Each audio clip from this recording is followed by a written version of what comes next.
Hi there, you're watching Your Trades on ET Now. This is Priyanka Pul along with me, Ankita. Ankita, what was seesaw day we have seen on Nifty? The moment Nifty opened, it started to drag down, but then there was a pullback, what we saw around 11, and but then somehow we've managed to close with a loss of nearly 100 points. There was a resistance at 24,700. This is what was being penciled in, and that's how traders reacted also. VIX shot up today because, of course, there was no direction for the market today. We saw, in fact, Bank Nifty traded in a very tight range, in a very narrow range. In fact, it closed nearly the point where it started. And it saw a recovery, a pullback, and of course a drag down. But then top sectoral gainers on the back of some brokerage notes. One was Reality Pack, Media, PSU Banks, Pharma. Couple of moves coming in from reality space. The stocks reacted on the HDFC security note also, wherein Shobha, Prestige Estate, Godrej Properties, they were set to be their favorite, the top picks from this space. But then we did saw that broader markets did close with weakness. Mid cap lost more than 0.75%, and small cap was lower by 0.25%. Top losers, sectoral losers were metal, commodity, IT, energy, and this week, let's not forget, is a very data heavy week. PMI data has to come in from many countries, from many economies, and the central bank's action will actually decide the way forward for many of the economies. Fed, Bank of Japan, then Bank of China also. This all is on the tap. But then talking about the gaining side of the Nifty, Dr. Reddy's, IndusInd Bank, HDFC Life, BL, they were some of the gainers, the top gainers on Nifty. From the reality pack, we saw Roy Realty gaining 6%, Goodco 5.5%, Sundaram Finance, in fact, another stock from other pack from the mid-cap space, which was the gainer. And of course, losers were majorly the metal stocks, lot many stocks, but a lot many stocks which were buzzing. Just Absolutely, like absolutely. In fact, yes, Dixon Tech also hit its all-time high today. Of course, on the back of that JV with with Vivo, the JV with Vivo, and of course a couple of other names that were buzzed: Rights, Afcons, JSW Energy, JW AG Infra, on the back of big order wins coming in for these companies. These stocks were a buzz. Besides that, we had a couple of other news flows also that you would be paying more GST now on used EV vehicles, which has been hiked to 18% earlier on. It was some 15 odd percent. Now it's 18%. A big relief coming in for OMCs also. That's also likely on the cards. We also had, of course, IKS, which is Rakesh Jhunjhunwala backed a company that is making its debut on the bourse, and today was the last day to subscribe. That, and also IGI India, which is closing for subscription tomorrow, but both have been oversubscribed, seeing some good demand from retail investors, both of them. But tell you what, to weigh in on the market more, we have Ruchit Jain, who's the Vice President, Equity Technical Research, Wealth Management, Motilal Oswal Financial Services, now joining us. Hi Ruchit, thank you so much for joining us. Ruchit, what a volatile day of trades coming in today. In fact, we saw the India VIX shoot up 10%. We also, on the Nifty, we went below the 100 DMA. From here on, where do you see Nifty headed? Is this drawdown temporary, or is it likely to consolidate now? Yeah, hi, very good afternoon. Well, if you look at last 6 or 7 trading sessions, except on the Friday where we witnessed high intraday volatility, the market has seen a consolidation phase where the index had traded within the range of 24,800 to 24,500. So we believe that until we see a firm breakout beyond this range, either above 24,500 or below either below 25,500 or above 24,800, we are likely to see a continuation of this consolidation. Now, the good thing is that the broader markets have not seen that kind of sell-off even in today's trading session.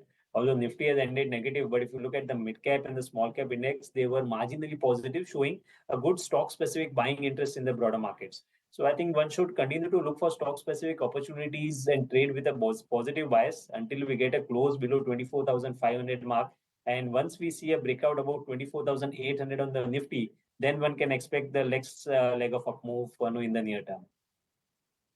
So you would want to wait and watch to take your next action on the index. But in terms of sector moves, what we saw, Ruchit, there were some clear standout gainers.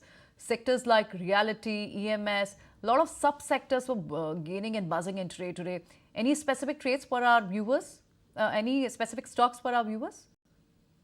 Yeah, so as you said, realty has been buzzing, and today, since the morning itself, we have seen a good outperformance in the Nifty realty space. Some mid-cap realty names such as Anandraj is looking quite positive even from current levels. So Anandraj would be my first trading recommendations where the short-term traders can look for buying opportunities. It's on the verge of a breakout of its previous swing high, and the price up moves of late has also been supported by good volume. So keeping a stop below 750, short-term traders can buy this stock for potential targets around 865. And no, within the broader markets, I think private sector banks is one space where some momentum could be seen in the near term on the positive side, within which Kotak Bank is likely to come out of the consolidation phase. In last few weeks, the stock has consolidated with 1800, 1810 acting as a resistance, and it is about to surpass that. So Kotak Bank is one stock where we would recommend going long on. One can keep stop loss below 1750 and expect target near to 1870.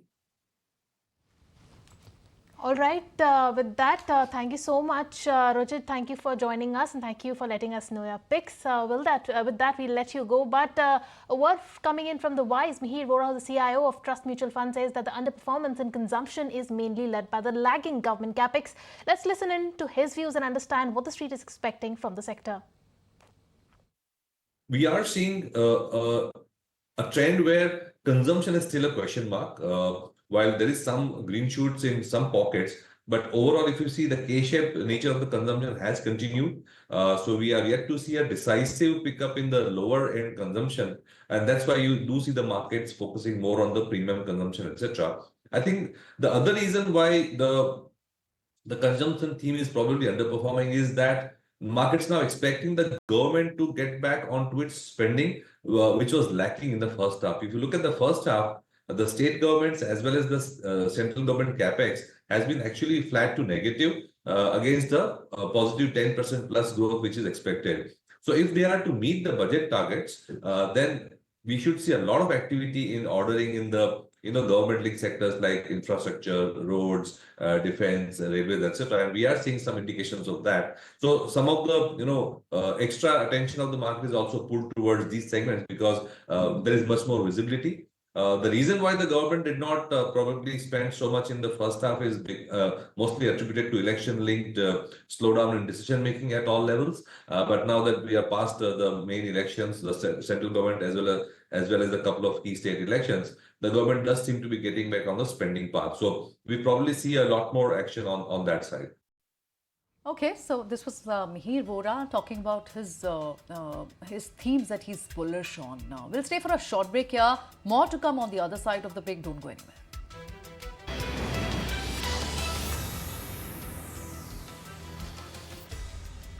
Welcome back. You're watching Your Trades on ET Now, and now let's get you some action from the derivative space.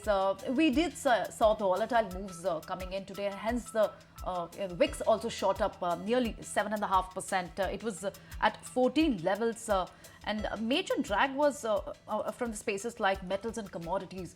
But then, if you talk about the active call writing, it was seen 24,700. This seemed to be resistance, the kind of closing what we saw on Friday also, and this is what we saw, that the maximum call writing happened at a strike of 24,700, 24,800. So these two happens to be the resistance for the market. But then there was further downside is also possible. That cannot be ruled out because there's a put buying which has happened at the lower strikes like 24,500 and 24,600. So right now looks like a bias is towards the negative side, more of that. That's what we've seen, that the lower calls are being bought into, the lower puts are being bought into, and the higher calls are being sold into. All right, so that's the derivatives diary for 19th December expiry. But we'll move on to a stock that was buzzing away in trade, hitting all-time high, Dixon Tech. Now, this company, of course, had a joint venture with Chinese smartphone maker Vivo, and they are entering into a joint venture that will manufacture smartphones, the smartphone brand as well as others. Now, Dixon will have a majority stake in the joint venture. But to give you more on this fine print of this detail of the JV, let's call Ria, who's joining us now. Over to you, Ria. Well, absolutely. So Dixon Tech has announced a proposal of a JV with Vivo Mobile India Private Limited. Now, this JV is going to undertake the OEM business of electronic devices, including smartphones. Now, if you take a look at the capital structure of the JV, Dixon is going to hold 51% share and Vivo will hold the remaining 49% stake. But neither Dixon nor Vivo India will have any stake in each other. Now, this JV is also going to undertake part of Vivo's OEM orders of smartphones in India, and they're also going to engage in the OEM business of various electronic products of other brands. Now, Mr. Atul Lal, who is the chairman and MD of Dixon, has commented on this JV, saying that this JV will further strengthen Dixon's strong foothold in the Android smartphone ecosystem, and this partnership also has immense potential to deliver sustainable growth. Now, Dixon makes smartphones for nearly every top smartphone brand, including Samsung, Xiaomi, Motorola, Oppo and Google. So keep your eye on Dixon on the back of this news flow. Not just Dixon Tech. In fact, this news is what took the entire EMS space on the move today. All the stocks were trading with a positive biasness today. 5% up Dixon. Thanks very much, Ria, for that detail on that particular stock. But then the complete list of stocks that were buzzing in trade today is with Gaurav right now, standing by. Gaurav, tell us which all stocks that you've covered. Well, yes. Let's talk about Coromandel International, because this company has said that EBITDA per ton can increase almost by 40% post completion of the backward integration. Apart from that, we also have some stocks which are buzzing on the back of the order win. So first, let's talk about NBCC. This company received order worth 489 crore rupees. We also have Rides, which received order worth 300 crore rupees in a day. And lastly, we also have Afcons, which was buzzing in trade today because this company also won an order worth 1000 crore rupees. Other than that, we also saw realty sector was buzzing in trade today, and the reason being that there was a note from HDFC Securities. They actually highlighted a very interesting trend. What they have highlighted is that the grade A projects and developers, specifically in the Bengaluru region, are facing some kind of regulatory troubles. But even in this environment, they have given top picks as Prestige Estate and Sobha. And at the same time, they said that Godrej Properties may not see that much of impact. And on back of this, we saw these stocks were up in trade today. We also have Oberoi Realty, which was up in trade. And the reason being that Spark Capital actually upgraded the rating from sell to buy and also gave a target price of 2,700 rupees. Axis Securities also initiated a report with buy rating and a target price of 2,560 rupees. Other than that, Swiggy was also buzzing today, and the reason being that Axis Capital actually initiated with buy rating and a target price of 640 rupees. And lastly, let's also keep an eye out on Zomato, JSW Steel and ICICI Bank, because Nuvama Alternative came up with a very interesting note with the index rejig. What they're saying is that Zomato can see 2.6 times its 2.6 times of the inflow of its 20-day average. JSW Steel can actually see 12 times the inflow of 20-day average inflow, and ICICI Bank can also see an inflow which will be 2 times higher than the 20-day average inflow. And on back of this, we will be watching out on all these counters and see how they perform in days coming ahead. All right, those were the stocks that were in focus in today's trading session. But let's shift focus to a major exclusive then. Pure Time Life Insurance Premium is likely to be GST exempted, as the GOM has proposed a complete exemption. My colleague Anurag Shah is standing by with the latest on that story. Over to you, Anurag.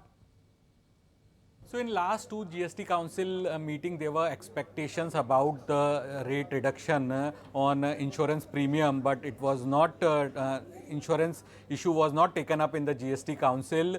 But for the upcoming GST Council meeting of 21st of December at Jaisalmer, Rajasthan, this issue is likely to be taken up, GST rates on insurance premium. And as per our sources, group of ministers on insurance has recommended complete exemption of GST on term insurance, pure protection term insurance. So it will be a big development in insurance space because insurance penetration as per the global average is very low in the country, and to achieve the insurance for all target, GST reduction demand was happening from all quarters. So if we talk about the listed companies, then the share of term insurance in their total AP for HDFC Life is around 13%.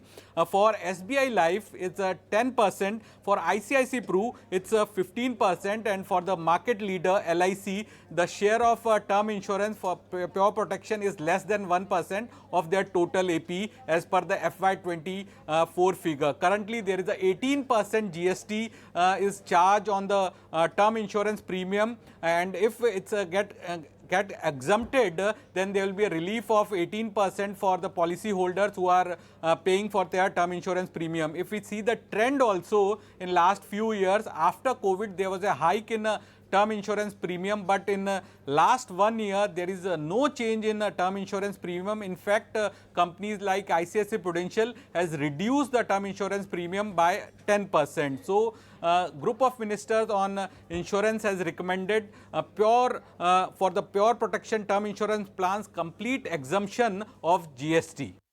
All right, Anurag, thanks very much. So GST Council, which will be, the meeting will be held on December 21st. The final outcome will come in from that meeting itself. And now this meeting in Jaisalmer this week can actually be crucial for some other sectors also. Some decisions related to automobiles can be taken here, while one of the recommendation can make second-hand vehicles, including EVs, costlier than the the original ones. This can be a relief to auto majors having SUVs in their portfolios. Sumit Chaturvedi joins in with this exclusive details. In a development that could lead to increase in prices of second-hand vehicles, including electric vehicle, now GST Fitment Committee has recommended increasing GST on such vehicles to 18%. At present, most of these vehicles have 12% GST, so it in a way going to increase the prices of these vehicles if the proposal is approved by GST Council, which is going to meet in Jaisalmer in the coming weekend. Other items are also going to be there. Some clarification can come on items like popcorns. However, the big issue of premium, which GST laid on premium of health insurance, well, that is something which is going to be one big item. That's also going to be the agenda this coming weekend. December 21st is the date when GST Council is meeting in Jaisalmer. A number of items are going to be there as well. Sources are also telling us that composition says regarding that, the GOM, it may ask for increase in or extension of the overall timeline for the roadmap for giving anything finalizing on compensation cess. So these agendas could be discussed in the coming GST Council meeting that is going to take place on this Saturday coming December 21st in Jaisalmer, Rajasthan. And well, as we wrap this edition of Your Trades, we leave you with a sneak peek into the latest episode of Rendezvous at Taj. Indian Hotels MD and CEO Puneet Chhatwal chimes in on what he believes is the next big theme in the hospitality industry. Goodbye, take care. If you like this video, then like, share and subscribe to ET Now.